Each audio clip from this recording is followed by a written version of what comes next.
भागलपुर के सैंडिश कंपाउंड मैदान में सामाजिक अधिकारिता शिविर का आयोजन किया गया। इस शिविर में एडीआईपी योजना और राष्ट्रीय वयोश्री योजना के तहत दिव्यांगजन एवं वरिष्ठ नागरिकों को निःशुल्क सहायता उपकरण वितरित किए गए। कार्यक्रम का उद्घाटन केंद्रीय सामाजिक न्याय एवं अधिकारिता मंत्री श्री बी.एल. वर्मा, पीरपेंती विधायक ललन पासवान, अपर्णा कुमारी सांसद प्रतिनिधि कुमारी, भाजपा जिला अध्यक्ष संतोष कुमार साह, जदयू जिला अध्यक्ष विपिन बिहारी सिंह, एमएलसी डा एन यादव, बंटी यादव, भाजपा नेता समेत कई विशिष्ट अतिथियों ने दीप प्रज्वलित कर कार्यक्रम का शुभारंभ किया। इस अवसर पर दिव्यांग लाभार्थियों को ट्राईसाइकिल, इलेक्ट्रिक साइकिल, श्रवण यंत्र, चलने की छड़ी सहित अन्य जरूरी उपकरण प्रदान किए गए। मंत्री बी.एल. वर्मा ने अपने संबोधन में कहा कि प्रधानमंत्री नरेंद्र मोदी के नेतृत्व में देश भर में दिव्यांगजनों के कल्याण हेतु व्यापक स्तर पर कार्य किया जा रहा है। उन्होंने जानकारी दी कि बीते 11 वर्षों में देश में 18,000 से अधिक शिविरों के माध्यम से 32 लाख से ज्यादा दिव्यांगजनों को सहायता उपकरण दिए जा चुके हैं। उन्होंने कहा कि सरकार का उद्देश्य है कि समाज के हर तबके को बराबरी का अवसर और आवश्यक सुविधाएं मिले, जिससे समावेशी विकास सुनिश्चित किया। वहीं सांसद प्रतिनिधि अर्पणा कुमारी ने कहा कि प्रधानमंत्री नरेंद्र मोदी और बिहार के मुख्यमंत्री नीतीश कुमार जी का ये पहला दिव्यांग भाइयों को जीने का एक सहारा दे रहे हैं। उन्होंने एक पल पर प्रधानमंत्री को बधाई भी दी। भागलपुर में दिव्यांग भाई बहनों के लिए और वरिष्ठ नागरिकों के लिए निःशुल्क सहायक उपकरण बांटने का कार्यक्रम था, उसमें मेरा आना हुआ है और मैं कह सकता हूँ 1720 लोग यहाँ पर दिव्यांगजन भाई बहन और हमारे वरिष्ठ नागरिक में आए हैं और 550 लोग आज हम दे रहे हैं। शुभारंभ आज हो गया है। अब जो शेष बचे हैं भागलपुर के सभी लोगों के लिए एक एक व्यक्ति के लिए सहायक को निःशुल्क दिया जाएगा। और मैंने यहाँ पर मंच से अनाउंस भी किया है अपने जनप्रतिनिधियों से, अपने मंचासीन सभी कार्यकर्ताओं से कि आप लोग एक एक भागलपुर में और भी लोग बचे हो उनका रजिस्ट्रेशन कराइए। उनके लिए भी आवश्यकता पड़ेगी तो दोबारा से फिर से कैंप लगाएंगे और किसी भी वरिष्ठ नागरिक के लिए और दिव्यांगजन भाई बहन को छोड़ा नहीं जाएगा। उनका जीवन कैसे सहज बने, सरल बने, आसान बने। हमारे प्रधानमंत्री कहते हैं सबका साथ, सबका विकास, सबका विश्वास और सामूहिक रूप से देश के विकास में सबका सामूहिक प्रयास। अब ये दिव्यांगजन भाई बहनों का भी उतना ही प्रयास। हमारे प्रधानमंत्री कहते हैं 140 करोड़ लोग जब विकास की तरफ एक कदम आगे बढ़ाते हैं, पूरा देश 140 कदम आगे बढ़ता है। उस देश के विकास में हमारे वरिष्ठ नागरिकों का और दिव्यांगजन भाई बहनों का भी उतना ही योगदान हो, इसके लिए माननीय प्रधानमंत्री उनको सशक्तिकरण के लिए, उनको सशक्त बनाने के लिए, उनको आत्मनिर्भर बनाने के लिए लगातार काम करते हैं। और आज 18,000 से भी ज्यादा कैंप लगाकर 32 लाख से ज्यादा लोगों के लिए हमने दिव्यांगजन भाई बहनों के साथ कर दिए हैं। आज 2017 से राष्ट्रीय वयोश्री योजना के अंतर्गत लगभग 450 से भी ज्यादा कैंप लगाकर 5,65,000 से ज्यादा लोगों के लिए हमने जो हमारे वरिष्ठ नागरिकों के साथ को देने का काम किया है। इसलिए माननीय प्रधानमंत्री सबका साथ, सबका विकास, सबका विश्वास और सबका प्रयास केवल कहते ही नहीं है, उस मंत्र को चरितार्थ करने का। और माननीय सांसद महोदय के प्रयास से आज का यह कैंप हुआ है। माननीय सांसद महोदय ने सामाजिक न्याय अधिकारिता मंत्रालय से आग्रह किया था, अनुरोध किया था और उनके अनुरोध पे माननीय प्रधानमंत्री जी का आशीर्वाद मिला। आज जो कैंप आप देख रहे हैं प्रधानमंत्री जी का आशीर्वाद है। आज सारा प्रोग्राम हुआ, आज मंत्री जी आए और सभी वितरण किया। आपने कितना मेहनत किया था? मैं पूरी एलिम्को टीम, सांसद कार्यालय की टीम में नवरात्रा में भी घर घर जा करके लोगों को जागरूक की हूँ, कैंप रख लाई हूँ। माननीय सांसद स्वयं प्रचार किए हैं। 4 बजे आप लोगों के द्वारा किया गया।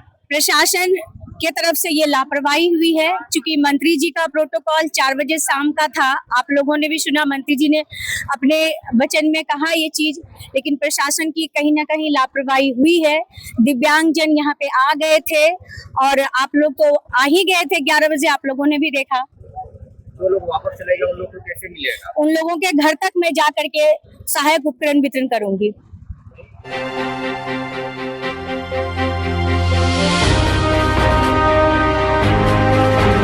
राष्ट्रीय मानवाधिकार एवं आरटीआई जागरूकता संगठन भारत के भागलपुर स्थित प्रदेश कार्यालय में संगठन के राष्ट्रीय सचिव श्री बसंत कुमार महतो बरहरवा झारखंड से प्रस्थान कर बिहार की सिल्क नगरी पहुंचे।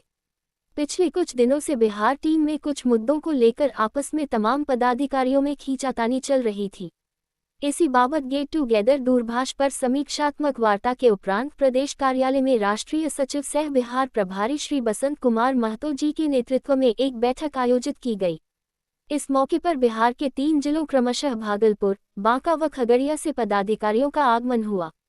इसको लेकर राष्ट्रीय सचिव महोदय ने खासी नाराजगी जताई और कहा कि संगठन जिस प्रकार वर्षों से कार्य कर रही उसी प्रकार तमाम पदाधिकारियों के सहयोग से चलता रहेगा और जिन पदाधिकारियों की उपस्थिति नहीं हुई उससे स्पष्टीकरण मांगा जाएगा। आपके आगमन का मैं एज ए राष्ट्रीय सचिव राष्ट्रीय मानवाधिकार एवं आर्थिक संगठन भारत पूर्व सूचना के आधार पर बिहार प्रदेश सभी जिलों का आज बैठक बुलाई है और चूँकि कुछ दिन से बिहार नेतृत्व या बिहार संगठन में कुछ व्यवधान मनुष्य कार्यकर्ताओं में रोष व्याप्त था, उसको लेकर विगत 22 रविवार को हमने टेलीफोनिक समीक्षा भी किया, जिसमें अधिकतर लोगों ने वर्तमान नेतृत्व को सराहा, उनके नेतृत्व में काम करने की अपनी इच्छा जगाई। फिर भी फेस टू फेस लोगों से मिलना मुझे ज़रूरी था, इसलिए मैंने सूचना दिया था कि आज मंगलवार 24 तारीख को प्रदेश मुख्यालय में बैठक होगी। बहुत सारे पदाधिकारी आए थे। मकसद था संगठन जिस रफ्तार से चल रहा था उससे और अधिक रफ्तार से चले और लोगों को दिया और लोगों ने सभी ने आस्था व्यक्त किया अपने वर्तमान नेतृत्व को और साथ मिलकर चलने की सब लोग। गेट टुगेदर जो आपकी समीक्षा थी बिहार के तमाम पदाधिकारियों से, तो कितने लोगों से आपकी बातचीत हुई टेलीफोनिक बात कम से कम 25 से 30 लोग और आज उसमें कई जिला भी शामिल था।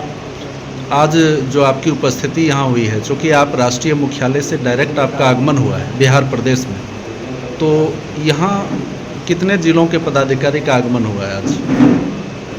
इसके लिए मुझे खेद है या दुख भी है कि हमारे सूचना देने के बावजूद भी अभी जो यहाँ पदाधिकारी आए मुझे लगा सिर्फ भागलपुर से रिलेटेड पदाधिकारी लोग हैं, खगड़िया से भी पदाधिकारी आए हुए थे और जिलों से पदाधिकारी नहीं आए, जो अनुशासनहीनता को दर्शाता है कार्यकर्ताओं में। चाहे इसके पीछे जो भी वजह हो, जांच पड़ताल कर सभी से स्पष्टीकरण मांगा जाएगा या फिर वजह क्या थी नहीं आने का।